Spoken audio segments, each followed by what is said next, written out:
दोस्तों, आज हम जो टॉपिक पढ़ने जा रहे हैं उसका नाम है द वॉइस। द वॉइस को ही एक्टिव वॉइस और पैसिव वॉइस कहा जाता है। एक्टिव वॉइस का हिंदी मीनिंग होता है कर्तवाच्य। कर्तवाच्य का मतलब है जिसमें सब्जेक्ट यानी जो कर्ता होता है वो मेन हो, उसकी ज़्यादा वैल्यू हो। और पैसिव वॉइस में इसका हिंदी मीनिंग होता है कर्मवाच्य। कर्मवाच्य का मीनिंग है जब कर्म यानी ऑब्जेक्ट ज़्यादा वैल्यू रखता हो। हम इसको और थोड़ा एक्सप्लेन करते हैं कि एक्टिव वॉइस में हम कहते हैं कि जो सब्जेक्ट है, subject is main. Subject is main और मोर इम्पोर्टेंट देन ऑब्जेक्ट। यहाँ पर हम सब्जेक्ट को बहुत मॉडिफाई करते हैं, एलेबोरेट करते हैं। सब्जेक्ट यहाँ पर स्पेशल होता है। बट इन पैसिव वॉइस में ऑब्जेक्ट इज मेन। यहाँ कर्म बड़ा होता है कर्ता की कंपैरिजन में। Object is main, object main होता है। जब कर्म बड़ा होता है तो हम पैसिव वॉइस सेंटेंस का यूज़ करते हैं, और जब कर्ता यानी सब्जेक्ट बड़ा होता है तो हम लोग एक्टिव वॉइस सेंटेंस को फॉर्म करते हैं। ये सभी क्लासेस के लिए इम्पोर्टेंट है। अब एक्टिव वॉइस पैसिव वॉइस हमारा कनेक्टेड है टेंस से। अगर हमने टेंस अच्छे से पढ़े तो हमें बहुत अच्छे से समझ में आ जाएगा। फ्रेंड्स, जो टेंस होता है, टेंस हमने पीछे की क्लासों में पढ़ा होगा कि टेंस 3 टाइप्स के होते हैं। First present tense, second past tense and third future tense. Present tense, past tense and future tense, ये 3 तरह के टेंस हमने पढ़े। और प्रेजेंट टेंस के अगर हम काइंड्स की बात करें, और पास्ट के काइंड्स की बात करें, और फ्यूचर के काइंड्स की बात करें, तो प्रेजेंट, पास्ट, फ्यूचर के सभी सेम काइंड होते हैं। बट इतना डिफरेंस होता है कि प्रेजेंट लगा देंगे तो प्रेजेंट का हो जाएगा, पास्ट लगा देंगे तो पास्ट का हो जाएगा, और उससे पहले फ्यूचर लगा देंगे तो वो फ्यूचर का हो जाएगा। तो प्रेजेंट के भी, पास्ट और फ्यूचर तीनों के ही 4 काइंड होते हैं। तो इसके भी 4 काइंड हो गए, इसके भी 4 काइंड हो गए, और इसके भी 4 काइंड हो गए। टोटल हमारे कितने काइंड हो गए? 12। अगर हम इन सब का सम करें तो हमारे काइंड मिला करके 12 काइंड हो गए सभी टेंसेस के। अब इसके काइंड्स कौन से, तो एक बार मैं मेंशन कर देता हूँ कि प्रेजेंट के इंडेफिनिट, फर्स्ट हमारा इंडेफिनिट हो गया, सेकंड कंटिन्यूअस हो गया, थर्ड परफेक्ट हो गया, और फोर्थ परफेक्ट और कंटिन्यूअस को मिला करके परफेक्ट कंटिन्यूअस बनता है।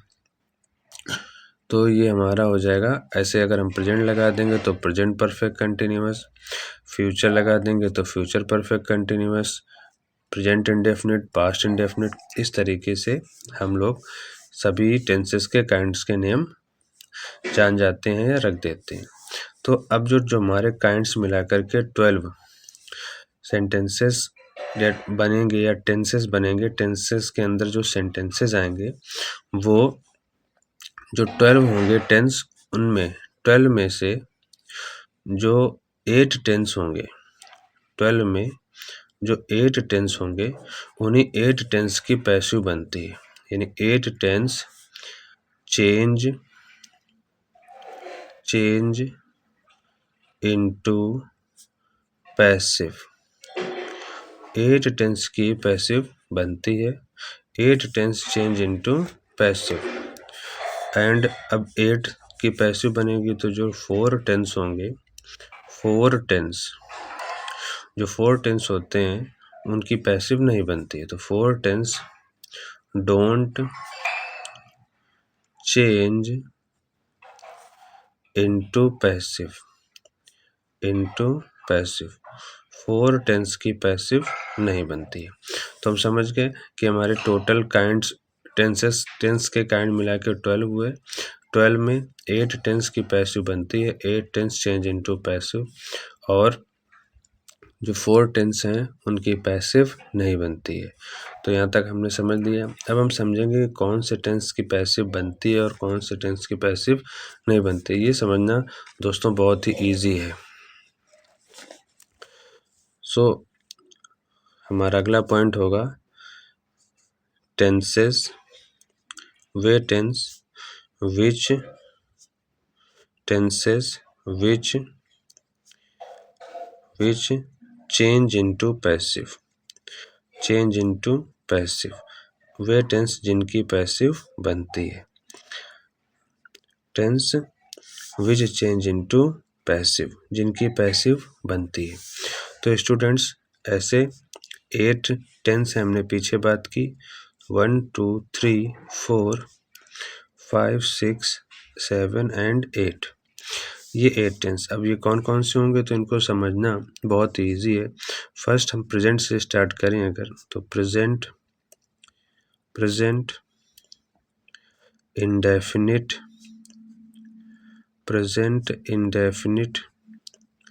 टेंस। फर्स्ट टेंस जिसकी पैसिव बनेगी present indefinite tense. Second present continuous tense, third present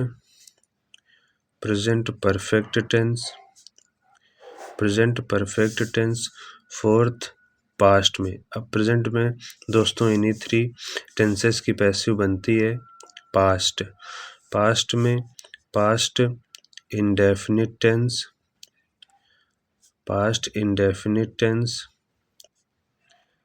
and fifth is past continuous tense and past indefinite, past continuous. And यहाँ पर नेक्स्ट आ जाएगा 6 में पास्ट परफेक्ट टेंस। 7 अब दोस्तों फ्यूचर में चलते हैं तो फ्यूचर इंडेफिनिट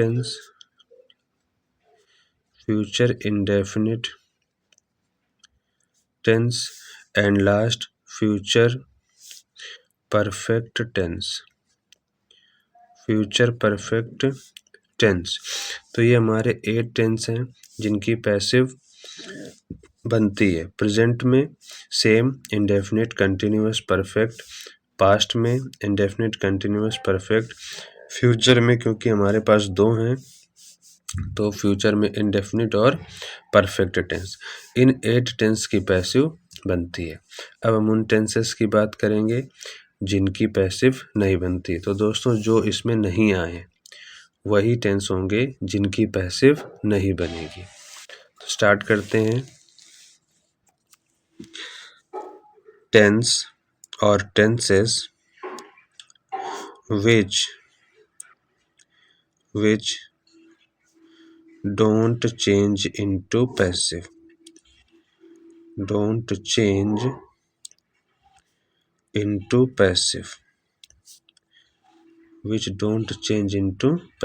वे टेंस जिनकी पैसिव नहीं बनती। सो ओनली 4 हैं स्टूडेंट्स, 1 2 3 4 टेंस होंगे जिनकी पैसिव नहीं बनेगी। फर्स्ट इज, अब हमारे पास ऊपर हमने देखा कि इंडेफिनिट, कंटिन्यूअस और परफेक्ट 3 टेंस तो पैसिव में चेंज हो गए। तो अब एक ही बचा है वहाँ पर, present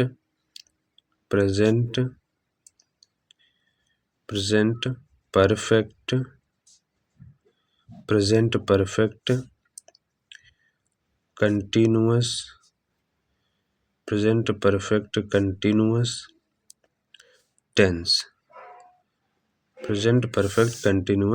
tense.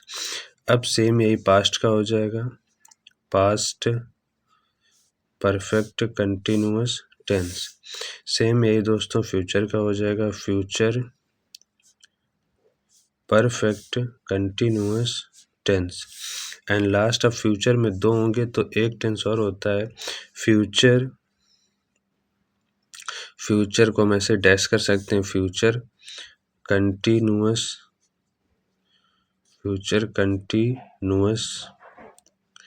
Tense, future continuous tense. तो दोस्तों ये 4 टेंस हैं जिनकी पैसिव नहीं चेंज होगी। Present perfect continuous, past perfect continuous.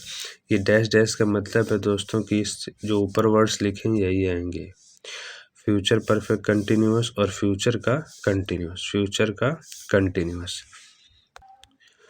अब दोस्तों इतना सीखने के बाद हम आते हैं पैसिव और एक्टिव वॉइस चेंज करने के लिए हमको सब्जेक्ट और सब्जेक्ट का जो ऑब्जेक्ट होता है वो बहुत ही अच्छे से लर्न होना चाहिए।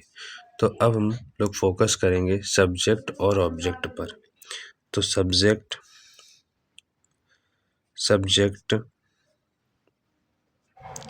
एंड ऑब्जेक्ट, अगर ये हमको लर्न होता है तो हमसे जब हम एक्टिव से पैसिव चेंज करते हैं तो मिस्टेक बिल्कुल नहीं होती है। सब्जेक्ट और ऑब्जेक्ट, अब सब्जेक्ट को हम लोग नॉमिनेटिव भी कहते हैं, नॉमिनेटिव। तो सब्जेक्ट में हमारे कुछ प्रोनाउंस हैं जैसे कि I, we, you, they, he, she, it और हु। ये कुछ प्रोनाउंस हैं जिनका ऑब्जेक्ट अगर हमको लर्न होगा तो हमें बहुत इजी होता है। हम किसी भी सब्जेक्ट का जब ऑब्जेक्ट कन्वर्ट करते हैं तो ये लिस्ट अगर हमको लर्न है तो हम बहुत ही ईजिली उसको चेंज कर सकते हैं। अब जैसे कि आई का ऑब्जेक्ट दोस्तों क्या होता है आपको पता होगा, मी। वी का ऑब्जेक्ट अस, यू का ऑब्जेक्ट यू ही रहता है। दे का ऑब्जेक्ट देम होता है। ही का ऑब्जेक्ट हिम होता है। और शी का ऑब्जेक्ट हर होता है। इट का ऑब्जेक्ट इट ही रहता है, ये सेम रहता है। और हु का ऑब्जेक्ट हो जाता है हुम। हु का ऑब्जेक्ट क्या हो जाता है, हुम। तो ये अगर हमको सब्जेक्ट और ऑब्जेक्ट की अगर लिस्ट लर्न रहेगी अच्छे से तो हम पैसिव वॉइस बहुत ईजिली बना पाएंगे और ऑब्जेक्ट चेंज करने में कोई प्रॉब्लम नहीं होगी। तो ये आप लोग नोट्स बना भी सकते हैं या स्क्रीनशॉट ले सकते हैं। इतना लर्न करने के बाद जब दोस्तों हमको सब्जेक्ट और ऑब्जेक्ट लर्न हो जाते हैं तब हम पैसिव वॉइस और एक्टिव वॉइस के स्ट्रक्चर को अगर सीख जाएं कि एक्टिव वॉइस की फॉर्मेशन, वैसे तो एक्टिव वॉइस हमको पहले से मिलता ही है, और पैसिव वॉइस, इन दोनों का अगर स्ट्रक्चर या फ्रेमिंग समझ जाएं कि कौन सा पार्ट्स ऑफ स्पीच किस प्लेस पे आएगा तो बिल्कुल मिस्टेक नहीं होगी। अब जो हमारा सब्जेक्ट एक्टिव वॉइस होता है दोस्तों, उसमें हम सबसे पहले क्या लिखते हैं, सब्जेक्ट लिखते हैं। सब्जेक्ट के बाद सब्जेक्ट के अकॉर्डिंग हेल्पिंग वर्ब आ जाती है, मेन वर्ब आती है। क्या आता है, मेन वर्ब आती है। एक्टिव वॉइस की फ्रेमिंग सब्जेक्ट, हेल्पिंग वर्ब और मेन वर्ब। मेन वर्ब के बाद दोस्तों जो मेन वर्ब का ऑब्जेक्ट होता है वो आ जाता है, और ऑब्जेक्ट के बाद एटसेट्रा आ जाता है। एटसेट्रा का मतलब अगर कोई फ्रेज लिखा हुआ है सेंटेंस में, जैसे कि इन द रूम या इन द गार्डन, तो वो आ जाता है। हम फिर से समझेंगे एक्टिव वॉइस का स्ट्रक्चर क्या होता है दोस्तों। सबसे पहले सब्जेक्ट आता है, सब्जेक्ट के बाद हेल्पिंग वर्ब। हेल्पिंग वर्ब हमेशा सब्जेक्ट के अकॉर्डिंग ही आती है, जैसे कि अगर सिंगुलर है तो सिंगुलर हेल्पिंग वर्ब, प्लूरल है तो प्लूरल। और हेल्पिंग वर्ब के बाद मेन वर्ब के बाद ऑब्जेक्ट, ऑब्जेक्ट के बाद जो एटसेट्रा अगर कोई फ्रेज है तो। अब इसी स्ट्रक्चर को पैसिव वॉइस में रीफ्रेम किया जाता है कुछ चेंजेस के साथ, कुछ रूल्स के साथ। उनको रूल्स को हम लोग एक बार समझ लेते हैं। तो पैसिव वॉइस क्योंकि ऑब्जेक्ट इसमें मेन होता है तो सबसे पहले क्या आ जाता है, ऑब्जेक्ट। अब ऑब्जेक्ट के अनुसार ही दोस्तों हेल्पिंग वर्ब आएगी। ऑब्जेक्ट के अकॉर्डिंग अगर ऑब्जेक्ट आपको सिंगुलर लगता है, सिंगुलर गिवन है, तो वो हेल्पिंग वर्ब जो आएगी वो सिंगुलर के हिसाब से आएगी, और अगर प्लूरल है तो प्लूरल के हिसाब से आएगी। ऑब्जेक्ट प्लस हेल्पिंग वर्ब के बाद पैसिव वॉइस का रूल होता है कि पैसिव वॉइस में हमेशा आप वर्ब की थर्ड फॉर्म का यूज़ करते हैं। तो V3 का मतलब वर्ब की third form of main verb. Object, helping verb ये और थर्ड फॉर्म मेन वर्ब की थर्ड फॉर्म आ गई। इसके बाद दोस्तों हम क्या करते हैं, इसके बाद हम लोग अगर जो एटसेट्रा बचता है, कोई भी फ्रेज है या कुछ भी है, तो उसको हम यहाँ अंदर लिख सकते हैं एटसेट्रा। और इसके बाद हम लोग प्रीपोजिशन जो भी, क्योंकि पैसिव वॉइस में कुछ सर्टेन प्रीपोजिशंस भी होते हैं, PREPOSITION, कुछ सर्टेन प्रीपोजिशंस भी होते हैं, उनको हम प्लेस करते हैं, उनको लिखते हैं। तो ऑब्जेक्ट, हेल्पिंग वर्ब, ऑब्जेक्ट के अकॉर्डिंग, फिर वर्ब की थर्ड फॉर्म एटसेट्रा, और प्रीपोजिशन के बाद जो यहाँ पर सब्जेक्ट होता है, उस सब्जेक्ट को ऑब्जेक्ट में कन्वर्ट करके यहाँ पर हम लोग लिख देते हैं। सब्जेक्ट मैं लिख रहा हूँ अभी, लेकिन जब हम लोग पैसिव में चेंज करेंगे तो हमें पता रहेगा कि हमको उसका ऑब्जेक्ट क्या लिखना है। तो दोस्तों एक बार फिर से देख लेते हैं। ऑब्जेक्ट के अकॉर्डिंग हेल्पिंग वर्ब के बाद वर्ब की थर्ड फॉर्म हमेशा आएगी, ये मोस्ट इम्पोर्टेंट पॉइंट है, एटसेट्रा। और इसके बाद प्रीपोजिशन, जैसे बाय प्रीपोजिशन सबसे कॉमन यूज्ड प्रीपोजिशन है। प्रीपोजिशन के इसके अलावा इन आ जाता है, एट आ जाता है, विथ आ जाता है, अबाउट आ जाता है, इस तरह से बहुत सारे प्रीपोजिशन आ जाते हैं। और उसके बाद जो यहाँ सब्जेक्ट होगा, जो प्रोनाउन होगा, उसके ऑब्जेक्ट को हम लोग यहाँ पर लिखते हैं। अब कभी कभी क्या होता है, कुछ दोस्तों को ये परेशानी होती है कि एटसेट्रा जैसे इन द क्लास है, students are making noise in the class, तो इन द क्लास कहाँ लिखा जाए। तो आप क्या कर सकते हैं कि जो सब्जेक्ट यहाँ लाने वाले हैं प्रीपोजिशन के साथ ऑब्जेक्ट को, उसको आप यहीं लिख दीजिए, और एटसेट्रा को बाद में भी लिख सकते हैं। ये हमको तब और क्लियर हो जाएगा जब हम लोग इसके एग्जाम्पल्स को करेंगे, एग्जाम्पल को सॉल्व करेंगे। ये इंट्रोडक्शन है वीडियो, और इसके बाद दोस्तों हम लोग टेंस वाइज इसकी एक्सरसाइज करेंगे, टेंस के रूल्स को समझेंगे, ताकि हमें बहुत अच्छे से समझ में आ जाए। ओके दोस्तों, थैंक यू।